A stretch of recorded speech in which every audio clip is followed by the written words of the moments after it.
Today, the conflict between Israel and Palestine is a matter of great importance. What's going to happen next? What's ahead of the road? That is something we certainly don't know yet. But what is India's stance in this issue? Who should India support? To conclude that, we should go back to when it all started for India. We should analyze India's relationship with Israel and Palestine simultaneously and see who ditched us and who supported us when we Indians were in need. As soon as Hamas attacked Israel on 7th October, Indian Prime Minister Modi tweeted in support of Israel, and it's a well-known fact that Israel is one of the biggest exporters of military equipments in India. And hashtag India stands with Israel has been trending for so long. So now it may look like India stands more on the side of Israel, but the situation was completely different 75 years back. I have uploaded a video explaining how Jews migrated to Palestine, how the partition happened, and up to the recent attack of Hamas. Do check that out to understand the Israel-Palestine conflict better. After British left Palestine in 1948,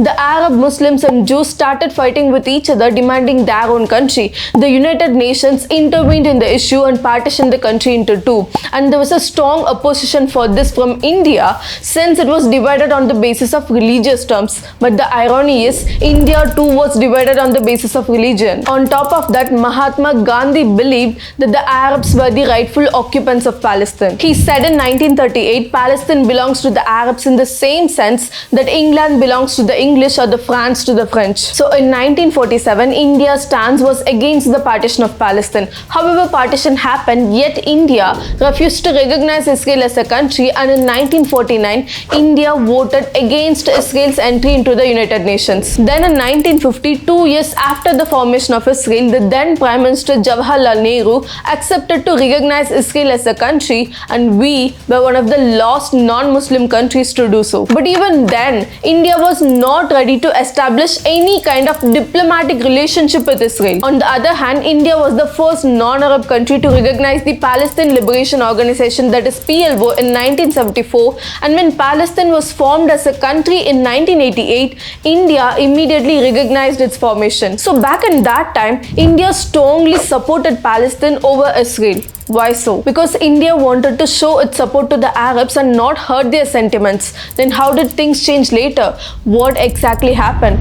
Israel slowly started gaining the trust of India, while Arab nations lost it gradually. In 1953, Israel was granted permission to open its consulate in Bombay just for the immigration of Indian Jews to Israel. 2 years later, in 1955, India and Indonesia organized a conference for newly independent states. In that conference, Nehru proposed inviting Israel as a member, but rest of the members disagreed on that. Now comes the important part. In 1962, the Indo-China War happened and the Arab nations chose to stay neutral instead of supporting us. Then during the Indo-Pakistani War in 1965 and in 1971, India was in a great need of support. We badly needed an ally, but the Arab nation chose to stand with Pakistan, and we all know why. But Israel, despite not having any kind of diplomatic relations with India at that time, supported us and supplied with armaments, ammunitions, intelligence and training. Not just that, Israel also helped India by providing secret informations. For example, in 1977, Israel gave an information to India about the Pakistani Kahota uranium enrichment plant, and that saved us from a huge disaster. But all this time, the relationship between Israel and India was more like a secret affair. Right from the beginning, India unabashedly supported Palestine and refused to have any sort of official relations with Israel. Only in 1992, 44 years after the formation of Israel, India finally established complete diplomatic relations with Israel by opening its embassy in the city of Tel Aviv. Since then, the two countries met eye to eye on many occasions, but even then, India never ditched Palestine and firmly stood by them. It has consistently supported the legitimate right of Palestine to have their own country. India's stance on the Israel-Palestine issue has always been in line with the United Nations resolutions. In 1999, the Kargil war happened between India and Pakistan, and that was a very crucial time for us. India openly asked for help and Israel came in support of us. They supplied us with arms and ammunitions, and that played a significant role in our victory. But even then, India never ditched Palestine. In 2008, to show its support to Palestine, India gifted a costly land in New Delhi's elite area for the construction of Palestinian embassy. Fast forward to 2014, during the Israel-Gaza conflict, India held both the parties responsible for igniting violence and asked Israel to stop the disproportionate use of force in Gaza. It may seem like India picked a side and supported Palestine over Israel, but during the Rajya Sabha session, our former External Affairs Minister Sushma Swaraj made it clear that India has friendly relations with both Israel and Palestine. When the United Nations Human Rights Council report accusing Israel of war crimes was put out to vote, 5 countries refused to vote, so gladly India was one of them. Since Prime Minister Modi came to power, India's relationship with Israel have been stronger and sounder. In 2017, Narendra Modi became the first ever Indian Prime Minister to visit Israel, and he was welcomed by the Israeli Prime Minister Benjamin, and they both went for the beach walk. Prime Minister Modi visited the War Memorial Jewish Museum and signed multiple MOUs with Israel. But he did not visit Palestine then.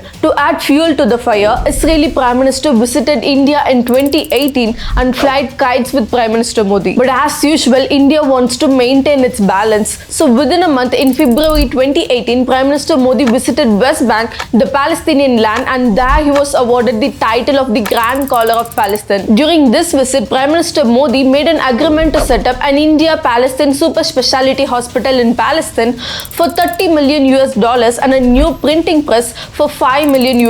Now coming to the current day scenario, when Hamas attacked Israel, India stood with Israel and said Israel has all the rights to defend itself, and that was indeed a very bold step. And when a hospital was bombed in Gaza, which killed around 500 people, Prime Minister Modi is one of the few who voiced out immediately. He tweeted, "Deeply shocked at the tragic loss of lives at the Al-Hali hospital in Gaza. Our heartfelt condolences to the families of the victims and our prayers for speedy recovery of those injured. Civilian casualties in the ongoing conflict are a matter of serious and continuing concern. Those involved should be held responsible." On one hand, India supports Israel's right to defend itself. On the other hand, it continues to send humanitarian assistance to the people of Gaza. Why so? Why India refuses to take a stand at this crucial time?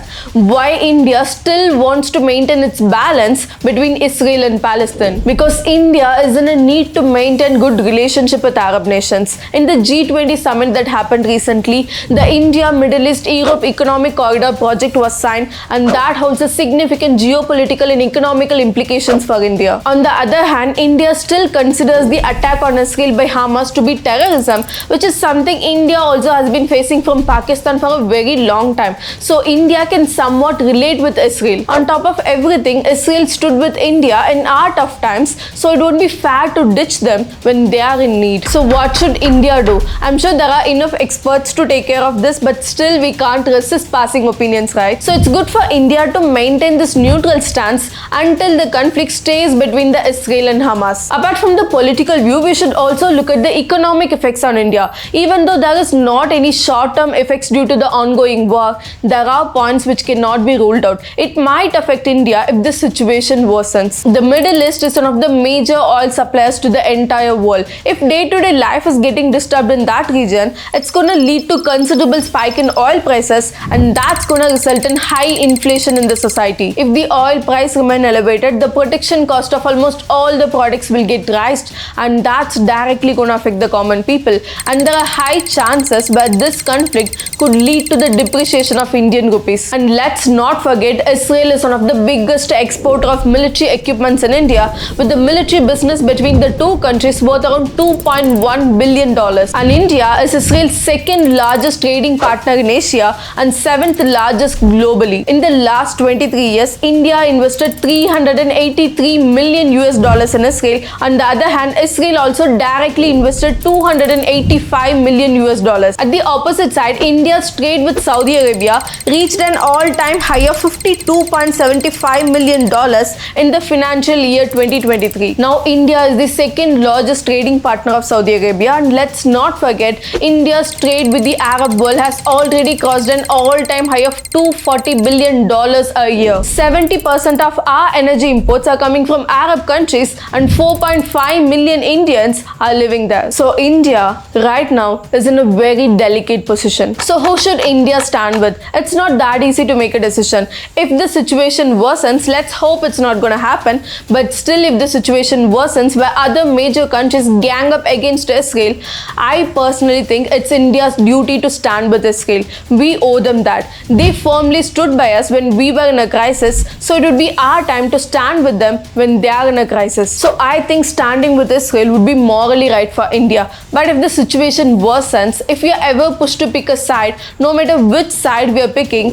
it's going to affect us economically. If we stand by Palestine, we would lose our good ties with Israel, and they're not going to take it lightly because they stood by us when we were in need, and they would obviously expect us to do the same. If we choose to support Israel over Palestine, it's going to affect other Arab nations who strongly support Palestine, and that might mess up our trading relationship with them. Dr.Jai recently said, terrorism is unacceptable, but solution to the Palestinian land is also a must. I stand by that. Now, who do you think India should support, Israel or Palestine? Let me know in the comments, and if you find any value in this video, share with your friends and spread the word.